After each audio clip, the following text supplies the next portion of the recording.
হরে কৃষ্ণা। সকল বৈষ্ণব ভক্তবৃন্দ চরণ আমার ধন্যবাদ, প্রণাম, কোটি কোটি প্রণাম। তো আশা করি জগন্নাথের কৃপা সবাই ভালো আছেন। আজকে একটি অন্যরকম দিন, কারণ আমার মা আজকে মুড়ি ভাজবে। তো আপনারা জানেন আমি বাবা মার সমস্যা হলেও যাই, একটু কাজ বেশি থাকলে যাই। তো মা আজকে মুড়ি ভাজবে, একা একা পারবে না, একটু মাকে সাহায্য করব। এই যে সকালবেলা সেবা পুজো সারলাম, এখন আর কি যাব। তো আমার সাথে চলুন যাই, মা কীভাবে মুড়ি ভাজে আপনাদের সাথে শেয়ার করি। ওখানেই ভোগ লাগাবো, গোপালকে নিয়ে যাব। আপনাদের আরেকটা কথা বলিনি, যে আমি কোথাও যদি যাই আমি গোপালকে সব জায়গায় নিয়ে যাই। যদি সারাদিন থাকতে হয়, ভোগের সময়টা যদি না থাকে আর কি, তাহলে আমি নিয়ে যাই, গোপালকে নিয়ে যাই। দুপুরবেলা যদি ভোগ লাগানোর সময় পেরিয়ে যায়, এর জন্য আমি গোপালকে নিয়ে যাই। আর যদি সকালে গিয়ে যদি দুপুরের আগে চলে আসতে পারি, তবে গোপালকে নিয়ে যাই না। তো আজকে ওই বাড়িতেই রান্না করব, বাবার বাড়ি, তাই গোপালকে নিয়ে যাব, ওখানে ভোগ লাগাবো। আমি আবার বিকেলে চলে আসব। তো আমার সাথে চলুন যাই। এই যে গোপাল দর্শন করুন। এখন এই যে গোপালকে নিয়ে যাব, কারেন্ট নেই।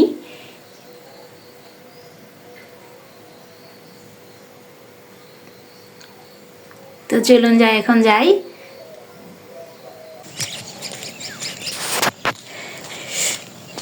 কত কুয়াশা পড়ে গেছে বাবা। এই যে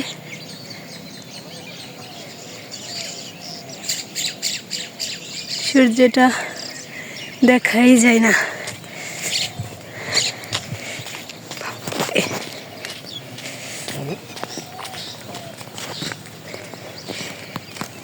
শীত।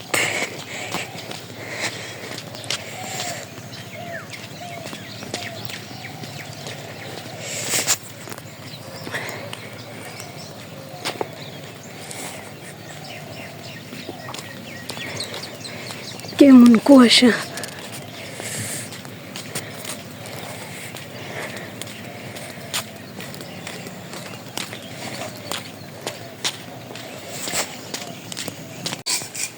এই যে আসলাম এখন।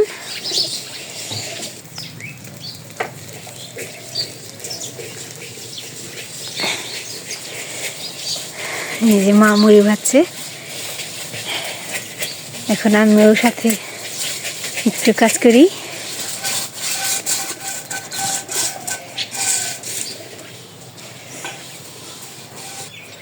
যেখানে গোপালকে একটু বসিয়ে নেই। এই যে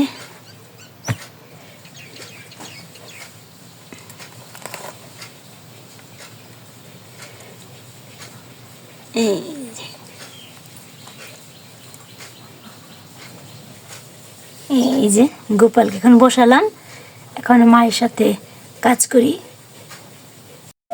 এই যে প্রথমে যে বালিটা নাড়া দেওয়া হবে,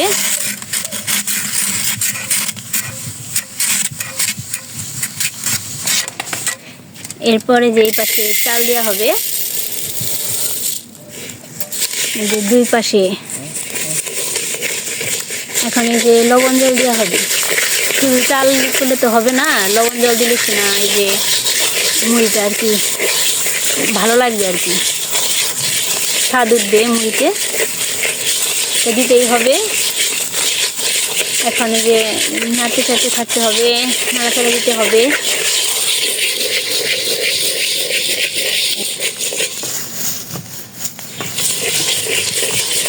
তো দেখতে থাকুন কিভাবে মুড়ি তৈরি করে, আমি আপনাদের সম্পূর্ণ দেখাই।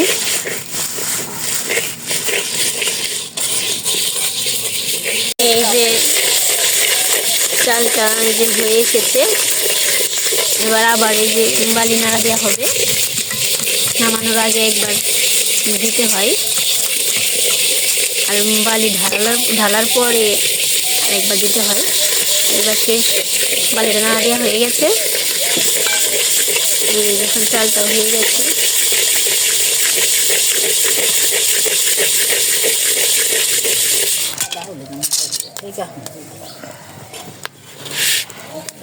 এখানে যে চালটা এই বালির মধ্যে ঢেলে দিল, এখানে যে ওইভাবে ঘোরানো হবে। সুন্দর মুড়ি হয়ে গেল, কি একটা ম্যাজিকের মতো, কত সুন্দর অদ্ভুত না? ভগবান কত সুন্দর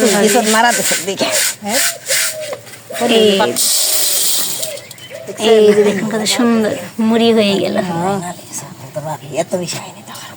তো এই মুড়ি ভাজা কেমন লাগে অবশ্যই একটু কমেন্ট করবেন যদি ভালো লাগে গ্রামে এই মুড়ি ভাজা।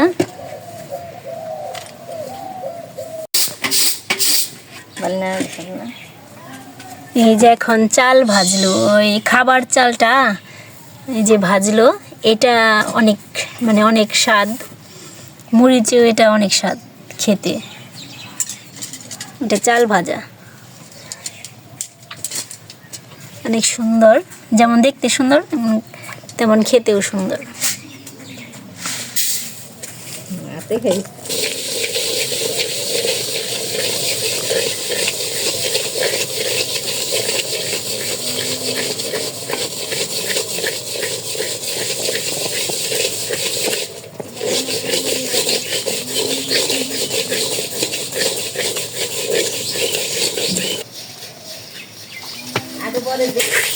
এই যে চাল ভাজা, ওই একইভাবে মুড়ি যেভাবে ভাজে ওই একইভাবে চাল ভাজাটাও ভাজতে হবে, শুধু দেখতে মুড়ির মতো হবে না, এটা অন্যরকম হবে, দেখালাম।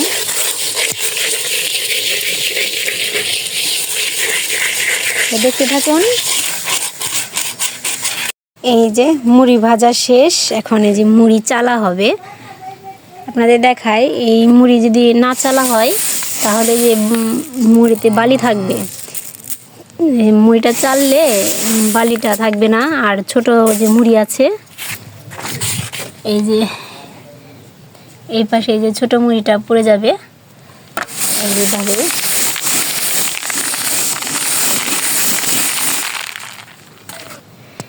মুড়িটা যেভাবে চালা হবে।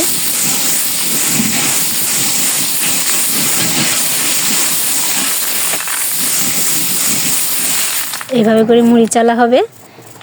তো মুড়িটা চেলে নেই, সাথে থাকুন, দেখতে থাকুন। এই যে মুড়ি চালা শেষ, এখন এই যে মুড়ি ভরছে।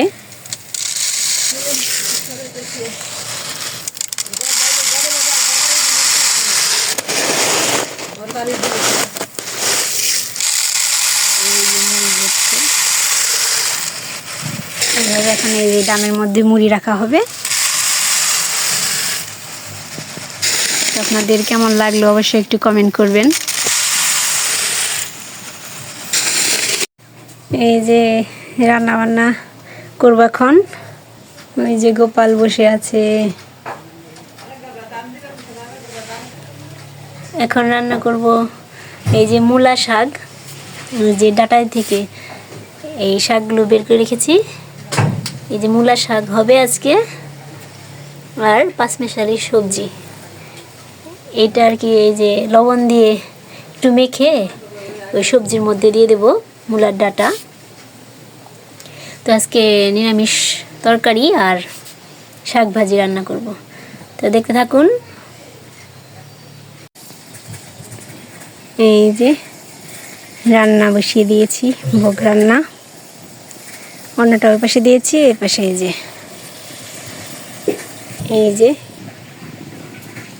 সবজিটা দিয়েছি, কাঁচামরিচ।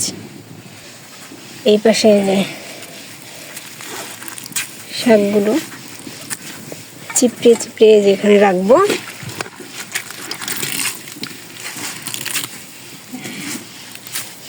এই যে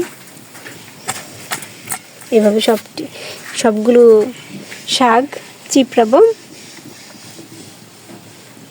এই যে কড়াইটা এসে পড়েছে, এখন এই যে সম্বালি দেব।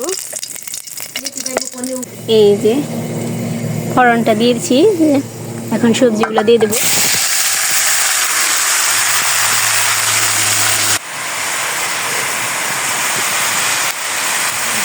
এই যে লবণ দিয়ে দিলাম,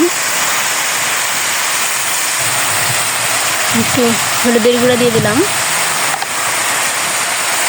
এই যে কাঁচা লঙ্কা দিয়ে দিলাম, এই যে ডাল দিয়ে দিলাম। এখন নাড়াচাড়া করব।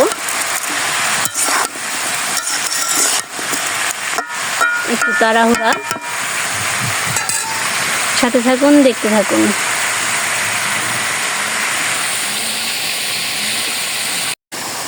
অনেক তাড়াহুড়া করে রান্না করছি। কৃষকের মানুষের সংসার তো, মার বাবা দুইজনই থাকে বাড়িতে। ওদের অনেক কাজ, গরু আছে, হাঁস, কবুতর, তারপরে তো জমি জমা চাষ করতে হয় বাবার। তো ওদের বাড়িতে আসলে কাজ করতে করতে আমি সেরে উঠতে পারি না। তাই যে রান্না বান্না ভালোভাবে দেখাতে পারলাম না। আর আজকে তো বেশি কিছু না দেখানোর মতো। তো আমার বাবা মার জন্য সবাই আশীর্বাদ করবেন। আমার বাবা একা অনেক কষ্ট করে।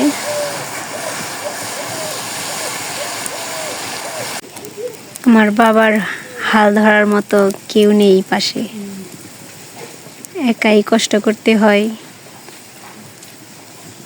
ছেলে নেই তো, আমার ছোট বোনের বিয়ে হয়ে গেছে। তো আমি এখন বাবার কাছে আছি।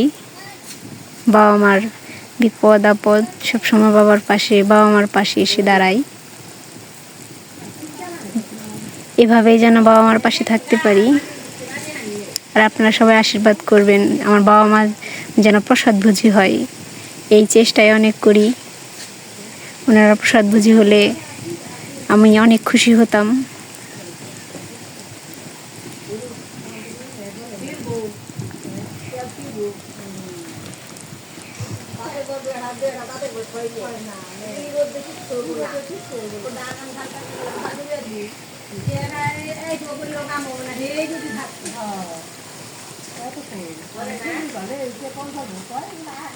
এই যে সবজিটা হয়ে গেছে, কড়াইটা এসে পড়েছে। এখন এই যে শাক ভাজবো। এই শাকটা আমি আরেকদিন আপনাদের ভালো করে দেখাবো কিভাবে শাকটা ভাজতে হয়। এই মূলা শাকটা সরিষা শাকের মতো হবে, ভাজাটা সেম একই রকম।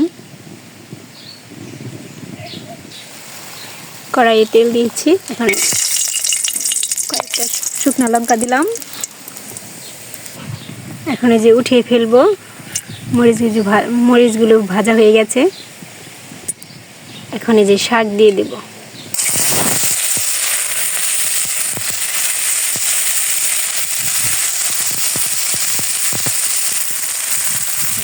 লবণ দিয়ে দিলাম।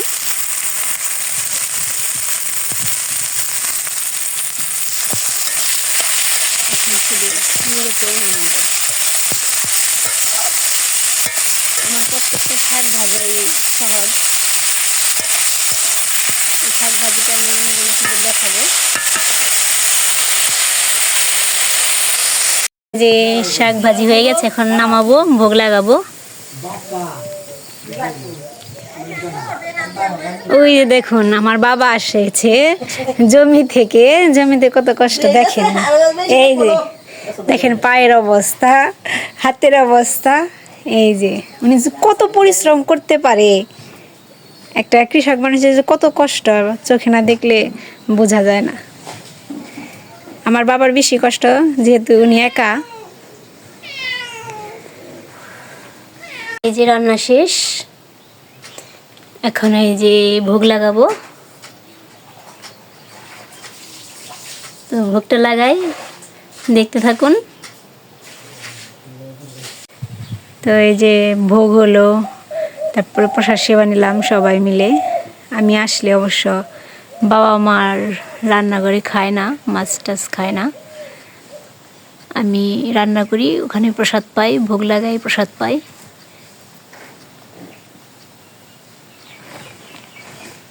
গাছে নারিকেল